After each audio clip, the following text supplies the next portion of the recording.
একদা রোমের বাদশাহ হিরাক্লিয়াস তার সবাই বসেছিলেন। হঠাৎ তার মনে একটি প্রশ্ন জাগলো। তিনি সভাসদদের জিজ্ঞাসা করলেন, হে আমার প্রজাগণ, তোমরা কি আমাকে একটি সংবাদ দিতে পারবে? প্রজারা বলল, জি মহারাজ, আপনি বলুন। বাদশাহ বললেন, মুসলমানদের সাম্রাজ্য এত দ্রুত বিস্তৃত হচ্ছে, তাদের নেতা নিশ্চয়ই কোনো সাধারণ ব্যক্তি নন। তোমরা কি বলতে পারবে তাদের নেতা কেমন, তাদের সাফল্যের সূত্রটা কি? কিন্তু সভাসদরা কেউই তার উত্তর দিতে পারল না। কিন্তু বাদশাহ এই রহস্য উদ্ঘাটন করতে চাইলেন। তিনি একজন দূতকে ডাকলেন আর বললেন, তুমি এখনই মদিনায় যাও, মুসলমানদের নেতার আচার আচরণ, জীবনযাপন সব জেনে এসো। সে কিভাবে রাজ্য পরিচালনা করে সেটাও জানবে।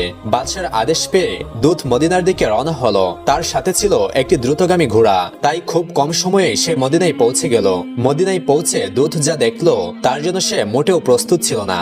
সে ভেবেছিল বিশাল রাজপ্রাসাদ দেখবে, হাজার হাজার প্রহরী দেখবে, কিন্তু সে দেখলো মুসলিম সাম্রাজ্যের খলিফা হযরত ওমর রাদিয়াল্লাহু তাআলা আনহু সাধারণ পোশাকে একটি গাছের নিচে মাটিতে শুয়ে বিশ্রাম নিচ্ছেন। দূতের নিজের চোখকে বিশ্বাস হচ্ছিল না। সে আশেপাশের লোকেদেরকে জিজ্ঞাসা করলো, ইনি কি আপনাদের খলিফা?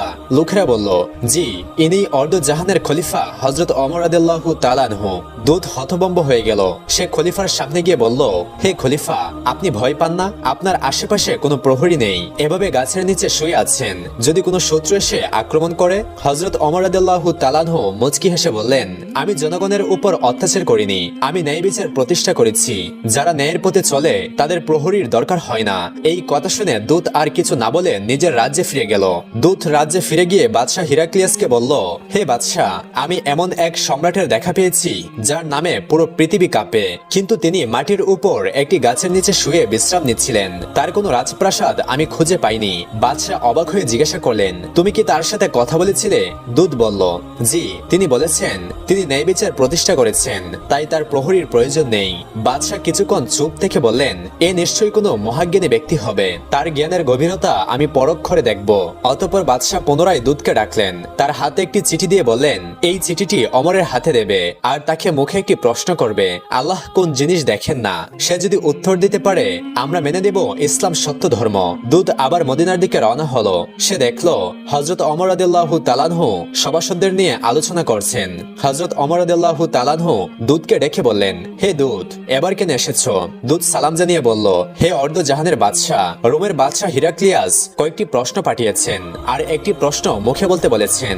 আপনি উত্তর দিতে পারলে তিনি ইসলাম গ্রহণ করবেন। হযরত ওমর রাদিয়াল্লাহু তাআলা আনহু বললেন, তোমার প্রশ্নগুলো বলো। অতঃপর দূত একে একে প্রশ্ন করতে লাগলো। 1. পৃথিবীর কোন স্থানে সূর্যের আলো মাত্র একবারই পড়েছে? 2. কোন গাছ পানি ছাড়াই জন্মেছিল? 3. কোন বস্তুর মুখ আছে কিন্তু দেহ নেই? 4. কোন গাছের ছায়া 100 বছরেও শেষ হয় না? 5. হাত পা নেই কিন্তু সবসময় চলাফেরা করে, এমন জিনিস কি? 6. জান্নাতে মানুষ খাবে কিন্তু প্রস্রাব পায়খানা হবে না, পৃথিবীতে এর উদাহরণ কি? 7. জান্নাতের তালা এবং চাবির আকৃতি কেমন? এরপর দূত বলল, বাদশাহ মুখে যে প্রশ্নটি করতে বলেছেন তা হলো, আল্লাহ তাআলা তো সবকিছুই দেখেন, তো এমন কি আছে যা তিনি দেখেন না? আরেকটি প্রশ্ন, কোরআনে তো সবকিছুই আছে, এমন কি আছে যা কোরআনে নেই? শেষের প্রশ্নগুলো শুনে হযরত ওমর রাদিয়াল্লাহু তাআলা আনহু রেগে গেলেন। তিনি বললেন, সৃষ্টিকর্তা সম্পর্কে এমন কথা বলার সাহস তোমাকে কে দিয়েছে? দূত ক্ষমা চেয়ে বলল, এগুলো আমার কথা নয়, বাদশার প্রশ্ন। হযরত ওমর রাদিয়াল্লাহু তাআলা আনহু উপস্থিত সবাইকে জিজ্ঞাসা করলেন, তোমাদের মধ্যে কেউ কি এর উত্তর জানো? সবাই চুপ করে রইল। তখন একজন দাঁড়িয়ে বলল, হুজুর, এই প্রশ্নের উত্তর একমাত্র হযরত আলী রাদিয়াল্লাহু তাআলা আনহু দিতে পারেন। অতঃপর সেই দূতকে হযরত আলী রাদিয়াল্লাহু তাআলা আনহুর কাছে পাঠানো হলো। দূত হযরত আলী রাদিয়াল্লাহু তাআলা আনহুকে সব প্রশ্ন খুলে বলল। হযরত আলী রাদিয়াল্লাহু তাআলা আনহু এক এক করে উত্তর দিতে লাগলেন। তোমার প্রথম প্রশ্নের উত্তর, হযরত মুসা আলাইহিস সালামের জন্য সমুদ্রের মাঝে যে রাস্তা তৈরি হয়েছিল সেখানে সূর্যের আলো মাত্র একবারই পড়েছিল। দ্বিতীয় প্রশ্নের উত্তর, হযরত ইউনূস আলাইহিস সালাম মাছের পেট থেকে বের হওয়ার পর আল্লাহর রহমতে পানি ছাড়াই একটি লাউ গাছ জন্মেছিল। তৃতীয় প্রশ্নের উত্তর, জাহান্নামের আগুন যার মুখ আছে কিন্তু হাত পা নেই। চতুর্থ প্রশ্নের উত্তর, জান্নাতের শাজারাতুত তোবা নামক এক বৃক্ষ যার ছায়া 100 বছরও শেষ হবে না। পঞ্চম প্রশ্নের উত্তর, পানি যার হাত পা নেই কিন্তু সর্বদা প্রবাহমান। ষষ্ঠ প্রশ্নের উত্তর, শিশু যেমন মাতৃগর্ভে পানাহার করে কিন্তু তাদের প্রস্রাব পায়খানা হয় না, জান্নাতের উদাহরণটিও তেমনি। সপ্তম প্রশ্নের উত্তর, জান্নাতের তালা হলো শিরক আর চাবি হলো তাওহীদের সাক্ষ্য। এবার তোমার বাদশার প্রশ্ন, আল্লাহ সুবহানাহু ওয়া তাআলা কি দেখেন না। শুনো হে দূত, আল্লাহ স্বপ্ন দেখেন না, কারণ তিনি কখনো ঘুমান না বা তন্দ্রাচ্ছন্ন হন না। আর তোমার শেষ প্রশ্ন, কোরআনে কি নেই? পবিত্র কোরআনে মিথ্যা নেই। অতঃপর সেই দূত সব উত্তর শুনে অবাক হয়ে গেল। সে আলী রাদিয়াল্লাহু তাআলা আনহুকে সালাম জানিয়ে রাজ্যে ফিরে গেল এবং বাদশাহ হিরাক্লিয়াসকে সব খুলে বলল। বাদশাহ হতভম্ব হয়ে বললেন, মুসলিম শাসক আমার ধারণার থেকেও অধিক জ্ঞানী। যেই মুহাম্মদ সাল্লাল্লাহু আলাইহি ওয়াসাল্লাম তাদের শিক্ষা দিয়েছেন তার ধর্ম মিথ্যা হতে পারে না।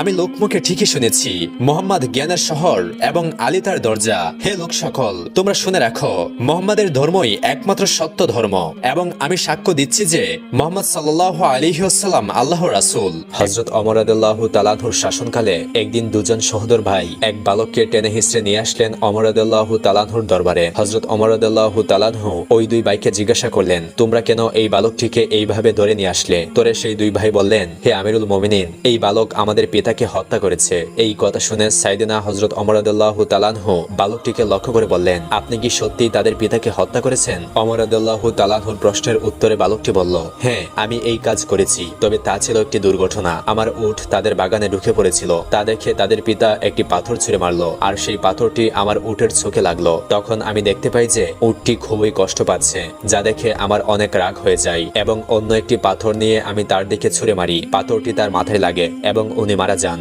বালকটির এই কথা শুনে হযরত ওমর রাদিয়াল্লাহু তাআলা আনহু মৃত ব্যক্তির দুই সন্তানকে জিজ্ঞাসা করলেন, আপনারা কি এই বালকটিকে ক্ষমা করবেন? সেই দুই ভাই জবাব দিলেন, না, আমরা একে ক্ষমা করব না। আমরা আমাদের পিতার জানের বদলে এর জান চাই। আমিরুল মুমিনিন হযরত ওমর রাদিয়াল্লাহু তাআলা আনহু তখন ওই বালকটির কাছে জানতে চাইলেন, আপনার কি শেষ কোনো ইচ্ছা আছে? বালকটি বলল, আমার বাবা দুনিয়া থেকে বিদায় হওয়ার সময় আমার ছোট ভাইয়ের জন্য কিছু সম্পদ আমার কাছে রেখে যান, যা আমি এক জায়গায় লুকিয়ে রেখেছি। আমি 3 দিন সময় চাই, যাতে করে আমি সেই জিনিসগুলো আমার ভাইকে দিয়ে আসতে পারি। হে আমিরুল মুমিনিন, আপনি আমাকে বিশ্বাস করুন। তখন হযরত ওমর রাদিয়াল্লাহু তাআলা আনহু বললেন, আমি আপনাকে বিশ্বাস করতে পারি যদি একজন জামিনদার জোগাড় করতে পারেন, যিনি নিশ্চয়তা দিবেন যে আপনি ফিরে আসবেন। বালকটি দরবারের চারিদিকে তাকালো। এত এত মানুষের মধ্যে কেউই তার জন্য জামিনদার হলো না। হঠাৎ দরবারের পেছন থেকে একটি হাত উঠল। কার ছিল এই হাত মোবারক? উনি ছিলেন বিশিষ্ট সাহাবী হযরত আবু যর গিফারি রাদিয়াল্লাহু তাআলা আনহু। তিনি বললেন, আমি তার জামিনদার হব। এখানে একটি জানার বিষয় এই যে জামিনদার মানে হলো যদি বালকটি ফিরে না আসে তাহলে বালকের পরিবর্তে হযরত আবু যর গিফারি রাদিয়াল্লাহু তাআলা আনহুর শিরচ্ছেদ করা হবে। সুতরাং উপযুক্ত জামিনদার খুঁজে পাওয়ার পর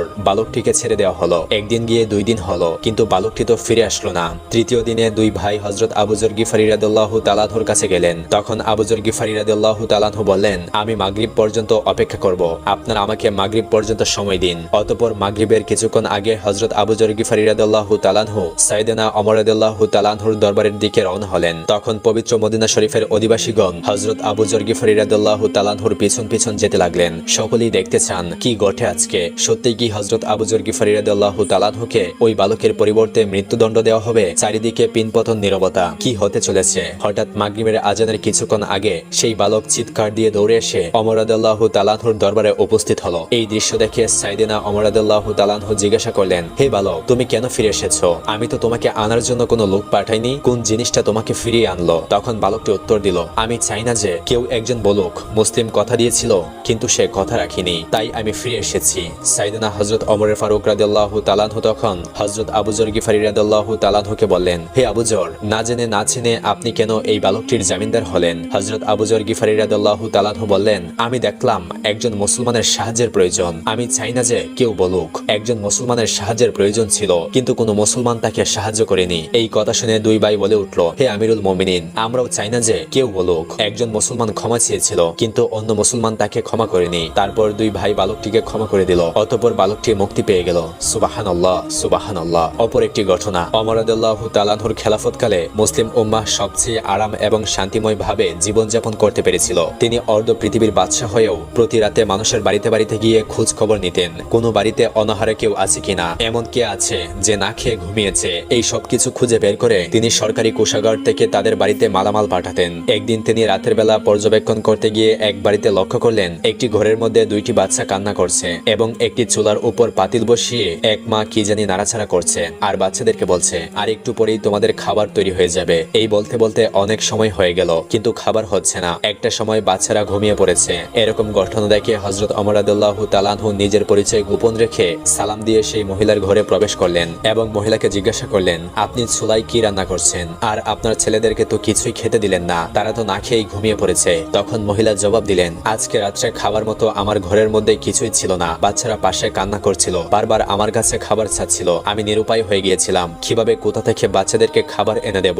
এমন অবস্থায় আমি নিরুপায় হয়ে পাতিলের মধ্যে কোনো একটা কিছু দিয়ে নাড়াচাড়া করে অভিনয় করছিলাম আর বাচ্চাদেরকে বলছিলাম, এই তো তোমাদের খাবার হয়ে যাচ্ছে, আর একটু পরেই খাবার দিচ্ছি, তোমরা খেয়েই ঘুমিয়ে পড়বে। এই বলতে বলতে আমি অপেক্ষা করছিলাম কখন বাচ্চারা ঘুমিয়ে যাবে। একটা পর্যায়ে বাচ্চারা ঘুমিয়ে যায়। ওমর রাদিয়াল্লাহু তাআলা আনহু মহিলার মুখে এমন কথা শুনে সেখান থেকে তাৎক্ষণিকভাবে বের হয়ে সেই রাত্রেই সরকারি কোষাগার থেকে আটার বস্তা দিয়ে একটি সিপাহীকে সেই মহিলার বাড়িতে পাঠান। সেই মহিলা তখন রাত্রিবেলায় সে আটা দিয়ে রুটি বানিয়ে তার ছেলেদেরকে ঘুম থেকে উঠিয়ে রুটি খাওয়ালেন এবং আল্লাহর দরবারে শুকরিয়া আদায় করলেন এবং আল্লাহর কাছে দুই হাত তুলে আমিরুল মুমিনিন হযরত ওমর রাদিয়াল্লাহু তাআলা আনহুর জন্য দোয়া করলেন। একদা ঈদের আগের দিন হযরত ওমর রাদিয়াল্লাহু তাআলা আনহুর স্ত্রী নিজ স্বামীকে বললেন, আমাদের জন্য ঈদের জামা না হলেও চলবে, কিন্তু ছোট্ট বাচ্চাটি ঈদের নতুন কাপড় পরার জন্য কান্না করছে। জবাবে আরব জাহানের শাসক হযরত ওমর রাদিয়াল্লাহু তাআলা আনহু বললেন, হে বিবি, আমার তো নতুন জামা কিনে দেওয়ার মতো কোনো সামর্থ্য নেই। তারপর হযরত ওমর রাদিয়াল্লাহু তাআলা আনহু অর্থমন্ত্রীর নিকট 1 মাসের অগ্রিম বেতন দেওয়ার জন্য চিঠি পাঠালেন। অর্ধজাহানের বাদশাহ হযরত ওমর রাদিয়াল্লাহু তাআলা আনহুর এমন চিঠি পেয়ে অর্থমন্ত্রী চোখের পানি ছেড়ে দিলেন। অতঃপর তিনি বাহককে কোনো টাকা না দিয়ে ফেরত আরেকটি চিঠি পাঠিয়ে দিলেন। হযরত ওমর রাদিয়াল্লাহু তাআলা আনহু সেই চিঠি খুলে পড়লেন। ওই চিঠিতে লেখা ছিল, হে আমিরুল মুমিনিন, অগ্রিম বেতন নেওয়ার জন্য আপনাকে দুইটি বিষয়ে ফয়সালায় আসতে হবে। সেই মেয়াদ পর্যন্ত আপনি বেঁচে থাকবেন কিনা, আর যদি বেঁচেও থাকেন তাহলে সেই মেয়াদ পর্যন্ত আরব জাহানের জনগণ আপনাকে ক্ষমতায় রাখবেন কিনা। অর্থমন্ত্রী আবু উবাইদা রাদিয়াল্লাহু তাআলা আনহুর এমন চিঠি পড়ে হযরত ওমর রাদিয়াল্লাহু তাআলা আনহু জবাবে কিছুই বলেন না। এমন সময় তিনি এত পরিমাণে কাঁদছিলেন যে চোখের পানিতে তার দাড়ি মোবারক ভিজে যাচ্ছিল এবং তিনি আল্লাহর দরবারে দুই হাত তুলে দোয়া করলেন এমন যোগ্য একজন অর্থমন্ত্রী মিলিয়ে দেওয়ার জন্য। একদা হযরত ওমর রাদিয়াল্লাহু তাআলা আনহু হাঁটতে হাঁটতে কোথাও যাচ্ছিলেন। কিছু দূর যাওয়ার পরেই দেখলেন এক বৃদ্ধাকে, যিনি বিড়বিড় করে কিছু একটা বলছিলেন। হযরত ওমর রাদিয়াল্লাহু তাআলা আনহু তার কাছে গেলেন এবং তার খোঁজ খবর নিলেন। তিনি জিজ্ঞাসা করলেন, আচ্ছা বুড়িমা, খলিফা ওমর সম্পর্কে তোমার ধারণা কি? বুড়ি হযরত ওমরকে আগে কখনো দেখেনি, তাই তাকে চিনতে পারেনি। সে হযরত ওমরের কথা শুনে কিছুটা বিরক্ত হলো এবং বলল, অমর টমর দিয়ে আমি কি করব? আমার কি এমন ঠেকা পড়েছে যে তার খবর আমাকে নিতে হবে? আমি নিজের চিন্তায় বাঁচি না?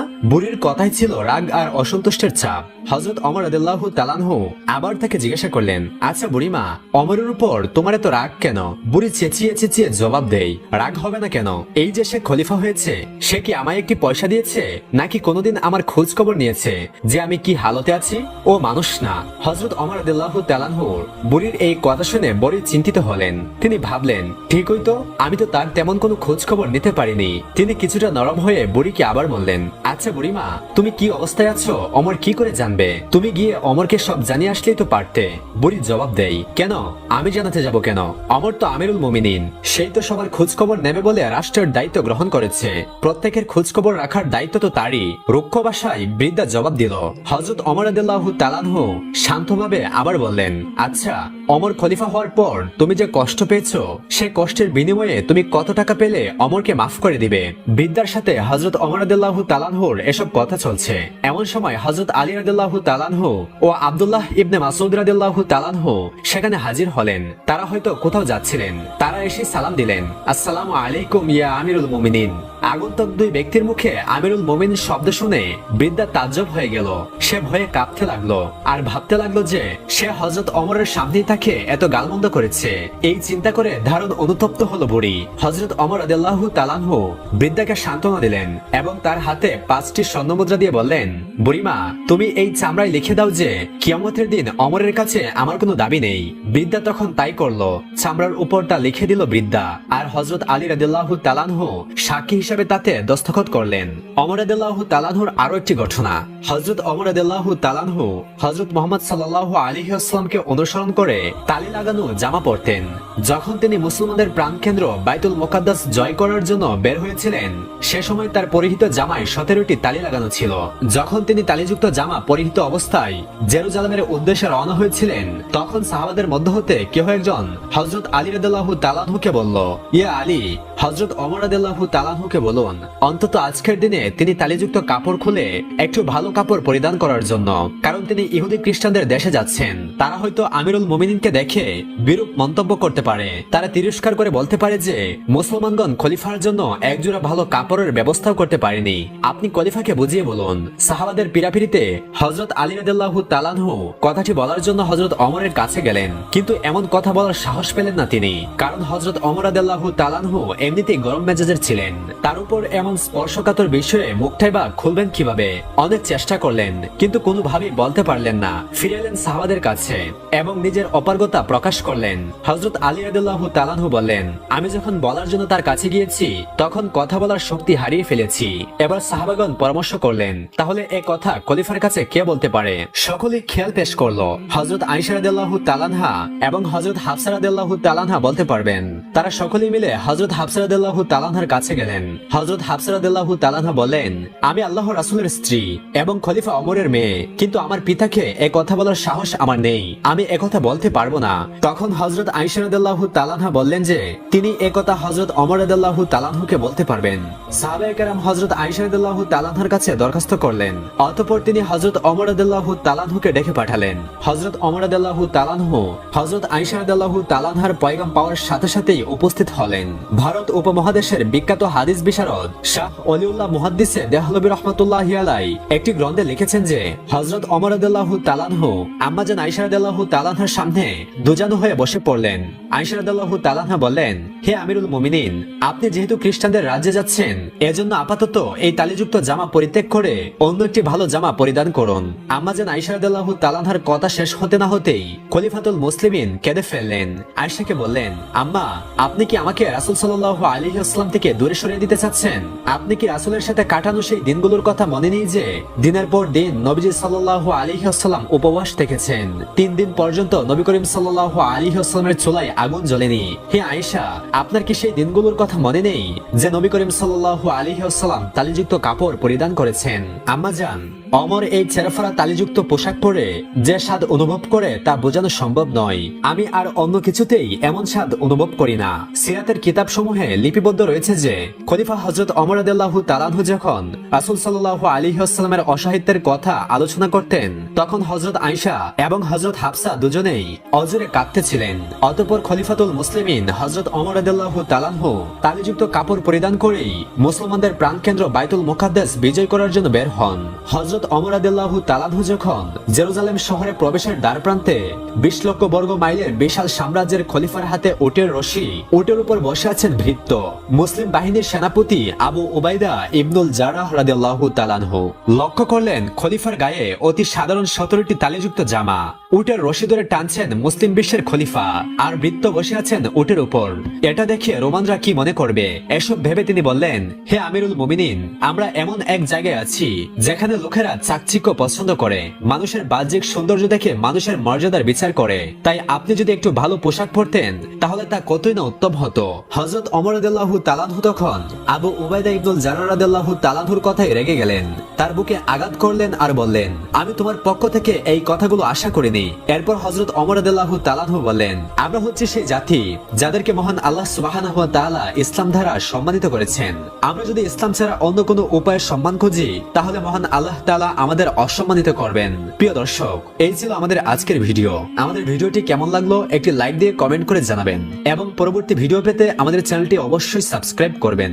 আপনারা সকলেই ভালো থাকুন, সুস্থ থাকুন। আল্লাহ হাফেজ।